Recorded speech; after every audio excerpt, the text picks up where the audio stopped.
2023 Nissan Ariya is finally here at the dealerships, available for sale. And thanks to Ghetto Nissan of Sarasota, Florida, today I'm going to take you on a complete tour of this very exciting vehicle. We're going to check it out from the exterior, interior, jump inside, play with some technology on it. At the end of this video, we're going to go for a spin together. Now, if this is the first time we meet, my name is Matt. Here on Matt the Carguy, I post 2 car reviews every single week. So if automotive content is something you enjoy watching, do me a favor, check out the rest of my channel. Hopefully you'll like it, give me a subscribe. And if you watch this video and like it, give me 2 thumbs up.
Well, Nissan Ariya is the newest addition to the Nissan electric vehicles, but Nissan's definitely not new to electric vehicles. They actually started producing them 1940s, a long break then, and then back in 2011, which is 12 years ago, they started producing a vehicle called Nissan Leaf, and it was a wildly successful electric vehicle. We're going to see if Ariya is going to build up on that success, even though it's a completely different setup. Brand new chassis, motors, everything is different. Let's take a look at the shape of this vehicle, because it's definitely not something that you see on the regular Nissan.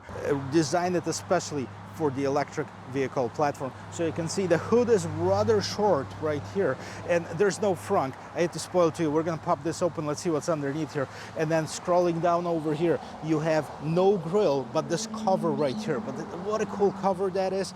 Guys, there are some designs elements. I'm gonna give you a close-up, but it's really hard to see in this light, that those design elements kind of parting out, and they represent the parting clouds when the sun comes out. And guess what? The Nissan logo actually represents the sun. So how cool is that? Of course, we have the V-Motion lights, fully LED right here, fully LED light setup in the front, really nice and sleek and sporty design. And of course, it's all about aerodynamics. It's all about the coefficient drag. And check this out, lots of piano black, but it looks really well with this white color over here. I like the splitter down here at the bottom, and then scrolling down, you actually have an actual air curtains to allow for a better airflow, aerodynamics of this vehicle. And then right here you can see a bunch of sensors, so there's a lot of safety technology in this vehicle too. Let's take a quick look underneath the hood. So we don't have a frunk, as I told you. You can see this all electric setup. This motor sits on the front axle, and that is a electric motor producing 238 horsepower, 221 pound-feet of torque. Made it to a single speed reduction transmission, basically just like most of the electric vehicles. Now it does have an 87 kilowatt hour usable battery, and that can get this vehicle to a full range of 304 miles, which is pretty good. Now, one thing that I would like changed on this right away, you can see this prop stick right here. It would be so nice if they actually put the hood struts. Well, there's no sound insulation, but this vehicle doesn't really produce any sounds. This motor doesn't produce too much sound, so it should be nice and quiet. Side profile definitely unique, nothing like you've seen in the Nissan lineup before, and that's good. It looks actually sleek and stylish and modern and sporty. Well, let's start right in front of here. I actually like the color combination. I like the black and white color combination, and especially on this one. You can see this extended fender flares on both front and end, and those are the piano black, and the piano black continues at the bottom of the doors here. Now, if you look at the wheel and tire setup, these are 19-inch wheels that come standard on this model. By the way, this is Venture Plus. Full MSRP on this vehicle, including destination, $49,180. So there's no added equipment on this particular one. So what you see in this video is what you get for standard MSRP. Well, size of the tires, going back to here. So we have the two 35s by 55s and a 19-inch rim, and this is more of an aerodynamic wheel design. You can see something similar on a lot of the electric vehicles. I'm not sure if I like it, but you know, it's not bad. Now also, you know, the charging port is right on the passenger side right here. Now what's interesting about this vehicle, it is about 184 inches long, so it's about the size of a Nissan Rogue, but on the interior the dimensions of it are that of a Nissan Murano, and that is by Nissan extending the wheelbase, putting all of the electric stuff inside of this engine compartment and maximizing the space for passengers and cargo. Well, before we jump inside of it, let's check out the back of it. And here's the back end of this vehicle. I like the sporty styling of it. It looks pretty cool. You have this extended spoiler, gauge spoiler. It's aerodynamic. It has these air pass-throughs over here. It does have the third brake light that's built in here. Kind of wish that they took that exposed wiper and hid it underneath, but it doesn't seem like there's enough room over here. Now, as far as the lights, a lot of manufacturers are going with this new lights that you have this blade light that connects both of them. It kind of glows in the dark, and that's the same with this generation Nissan right here. So it's nice, it's bright, it's fully LED. But what they've done different is they have this plastic casing that goes across, and inside of that casing you have the Nissan spelled out in this pretty cool font. Now Ariya down here, Venture Plus, so you see which model you're looking at. On the other side, and scrolling down here, you have this piano black bumper. It's nice, it's aerodynamic. What you also have is you do have rear view camera, and there's no power gate. However, you can open it up, and it's actually pretty easy to do. So let's open it up. Well, let's check out the roominess in this vehicle right here. I gotta tell you, it's rather large. What's interesting though, that it seems like there's a piece missing from here, and I'm not sure if you have to buy it separately or this one's just missing for some reason. You have to find out on it. But you do have your charging cable, and this is for your regular household outlet. Obviously, it is compatible with the 110, 240, and the fast charging system as well. Now, it seems like there is room to put the cargo cover, which this one doesn't have. And let's see if there's anything underneath this floor. So no spare tire. You do have a fix-a-flat kit. It looks like if you removed all the styrofoam, you might be able to fit the spare tire, but I'm not sure if they're available for sale separately. Now, if you needed more room, those seats fold down, so this is a 60-40 split. And let's see if I can do it from here. There you go. I just didn't have enough strength. Let's see. All right. So now with the seats folded down, this is how much room you're gonna have. So that gives you quite a bit. Definitely some room here in the back seat. I do have enough headroom, probably about 3 inches, about an inch in front of my knees, and shoulder room feels very comfortable as well. Now I am 6 feet tall, and this seat right here is adjusted to my regular driving position, just for the point of reference. But let's check out this rather cool interior here. As always, let's start with the rear door panel over here. So I like to let you know that this is all soft material. So this is a soft plastic. This is some kind of a man-made leather trim over here, as well as on this door handle / armrest. And you do have some interesting trim over here. You have the window control, a little bit of storage in the bottom of the door, and then the speaker cover that's kind of matching this trim over here. Now, if you look at the seats are covered in this denim-like material that seems to be fairly durable. It is quite comfortable, not the most plushy one, but you know, it's kind of average. And then if you look at the seat back, they have their pockets, both driver and passenger. The middle console has the USB-C and the USB Type-A, as well as the vents, which is a plus. I wish they had their own controls, but this is a 1 or 2 zone climate control. We're going to check it out in the front. And a flat floor, so that gives room for all 3 passengers that would be sitting in the back. And as always, let's hear the door when they close. Boom. Nice, solid. Nothing to complain here. And looking inside of here, I can't wait to show you all of the electronics. Well, let's just quickly take a look at it. You know, especially down here, this has tons of room underneath here. You can put some stuff in here, and actually you might need that for storage. But underneath Here you do have the USB, USB-C, and the regular 12-volt power outlet, as well as a little bit more storage down here. And pre-flat floor, okay, the seats, this is the base trim, so they are manually adjusted. And then you have this huge console in the middle. So let's check this out on the interior. So here we are. We're on the interior of this 2023 Nissan Ariya Venture Plus. This is all standard equipment that you get with this vehicle. It's rather cool. I gotta tell you, I like it the way they did it. This kind of wrapped around with this man-made leather with the stitching over here, visible stitching. The vents underneath here, so there are two vents over here, two vents on the sides, big power volume knob in here, kind of like on the fighter jet, and then you have those two screens. Both of them are 12 inches. We're going to go through some of the technology that goes inside of here. And then steering wheel, rather on the sporty side, you can see the flat bottom steering wheel, the two-spoke design. So Nissan right in front. You do have a lot of buttons on both sides. We're going to see what they do. It seems like this controls the radio, as well as there's a menu button, so see what's going on in the instrument cluster. On the other side, we have the cruise control, dynamic cruise control, and then you also have your voice control button, as well as the phone hang up button.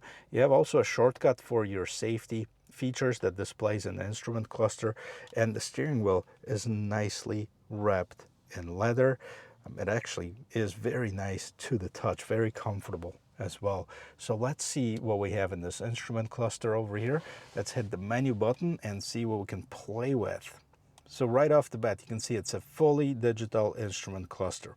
Right on top of here, you can see the power. On the other side, you see that the battery is 89% charged, and we have 316 miles. Wow, that's more than it actually says on the sticker. It says that it's up to 304 miles on the fully charged. So I'm sure if you start driving it, that's going to change. And then you have a visual of your vehicle right in front of you.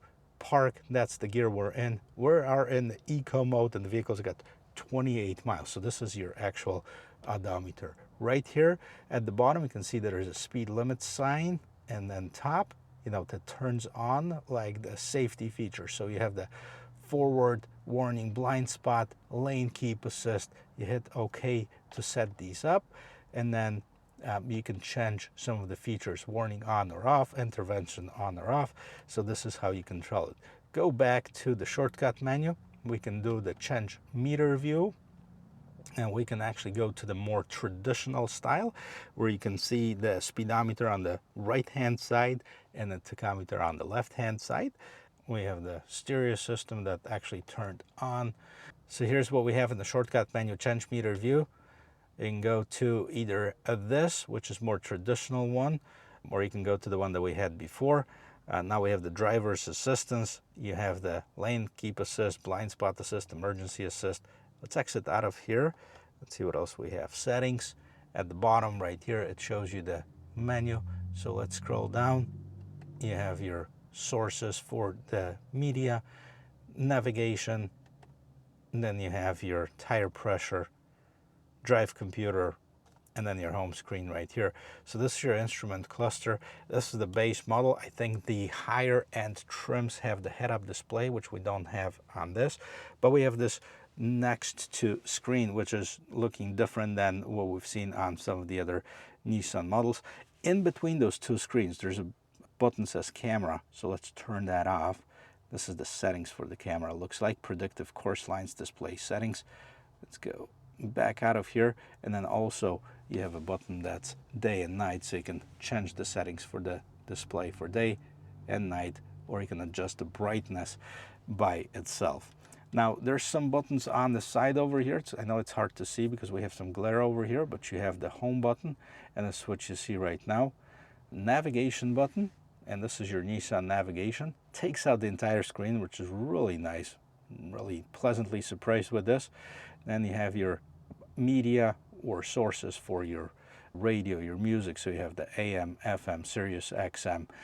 Those are your sources right here. Stereo system, I checked it out. It's non-branded. It sounds pretty good, actually. And then the next feature over here, you have your phone, so you can connect it. Now, it does have the wireless Apple CarPlay, but in order to use Android Auto, I think you have to connect it via cable. climate controls, okay? So this is pretty self-explanatory. You can actually adjust the temperature and adjust the temperature right here, okay? So we're gonna check that out in a second. But you see the seats, you see the vents that the air should be coming out of. You can turn this on auto, you can turn it on off, depending on what you want to do. And you know, you change your temperature, different for the driver, different for the passenger. So it is a dual zone climate control. It is actually a pretty nice system. It's fairly responsive, kind of snappy, so not bad. Now you have the volume button over here, seek and track button, that's right next to it, and then you have the hazard lights that are situated right next to it. This is also a very unique, so you have this wood looking trim right here at the bottom, and you have a bunch of buttons that are built in here. So this is for your temperature control. This is front window defogger, rear window defroster. You can set the speed of the vents, you can set it to auto, air recirculating button, so that's pretty cool. And that's where you start this vehicle. Now let's go to this middle console, which is actually very unique. Now on the higher end trims, this console can actually be moved back and forth, but we don't have this option on the base one. Gear shifter, first of all, you push the button on the side, put it in gear, okay, and then you drive, push the buttons on the side, put it in reverse, okay, parking, basically, hit the park mode over here, and then you have the E-step button, okay, so this is kind of, I believe this is the one pedal operation, and here we're going to check that out. And then you have some drive modes, and if you look at the drive modes, you change them over here. This is actually a button that gives you some feedback. I'm not sure if you can hear it, but it's not just a drawing on top. You actually have to press it and feel it. So the drive modes, as far as the drive modes, what we have is we have the Eco, Standard, and Sport. Those are the three drive modes that are available. And one other thing before we take it on the road and check out the rest of this console is actually the rear view camera, which I haven't shown you. So it takes up the entire screen, which is a huge plus. It's a decent quality, nothing too crazy, but it's only one view. It is a base model. Hopefully on the higher end trims, you're gonna get some of the 360, maybe surround view camera. This one has the trajectory lines and one setting, so this is it. Now, scrolling back down in here, you also have your cup holders over here, and you do have your pad. Now, I don't think that this vehicle has the wireless charging. This is just a pad, and over here, there's no more storage, so you only can put some little stuff. That's not a lot of storage, to be honest with you, but this padded armrest is nice and comfortable. And scrolling up in here, you have the mirror, and then some lights, touch lights, pretty cool. Those are the LEDs. And then you have the visors illuminated for driver and for the passengers. Nothing too crazy in the mirror itself. Actually pretty decent. Now let's take this for a spin.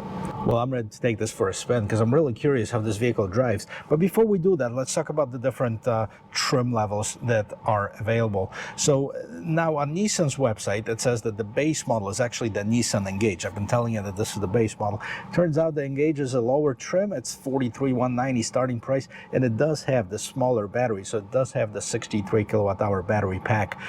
So the next one is the Engage all-wheel drive, which is the E-Force all-wheel drive. That's what Nissan calls it. Still with the smaller battery at $47,190.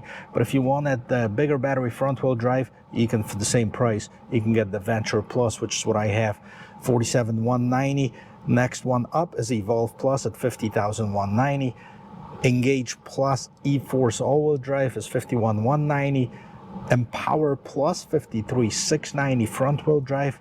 Evolve E-Force all-wheel drive $54,190. Platinum Plus E-Force all-wheel drive $60,190. Now, so different batteries, obviously the different performance aspects of this vehicle, and we're gonna check this out. This is the middle battery option. So this is the single engine 87 kilowatt hour battery. There's also an option where you have the motor in the front and in the back. And we're gonna check this one out. First of all, it is really quiet because it is an electric vehicle, so we shouldn't hear any noises. It's great visibility all around. One pretty cool feature on this vehicle, you can see that on some of the electric vehicle, when you put it in reverse, I'm gonna be quiet so you can hear it. It has this noise that tells you that you're backing out. And you can hear it from the outside too. So that's important. It's kind of a safety feature for people who are around electric vehicle, because it can creep up on you with no sound. Well, super quiet on the road. You can't even hear any of the tire noise or road noise. So that is very impressive. I like it. You have that instant power delivery, like with most of the electric vehicles, so there's no surprise there. I'm gonna check out that acceleration from stop to see how it performs. Now I do have the E-step on it, so as soon as I let it go, the gas, the vehicle start braking to regenerate some of that energy used and put it back into the battery. So the E-step is the way to go if you are looking to extend your range and get the most out of this battery. Now what I'm going to do is I'm going to turn it around and we're going to see how this vehicle accelerates in just a moment here. But overall, great visibility, front, side, even through the mirror. Obviously, if we would have people sitting here, that would be a different story. Well, let's hit it.